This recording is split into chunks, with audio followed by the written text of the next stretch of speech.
hi bangla penicillin kan ti khania antibiotic the mai ni a cancer ho hian dampuin omno ka bangin cancer cancer lo na a alstar hi kan ina sa a rilte fellava ka pungpui te that lo wangin hi ke eidona wa nei thak takin ko ta bangla huna kan naute zin ka cha chuanin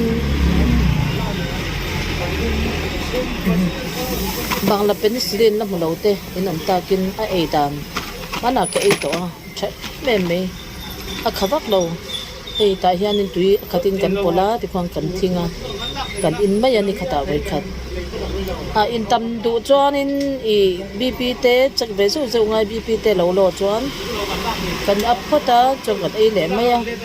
kan u nau pa kan sarina ei chu ei rei adam pui reng boka tun thleng hian chuanin nge ni bp ten han up anti up thina chumin ei le thina face ang bazat ei ni hi bangla penicillin na mlo te tan chuan hei phone number ka da hi 9612200538 hi input theina te kan lo nei takin ku ta bangla jimte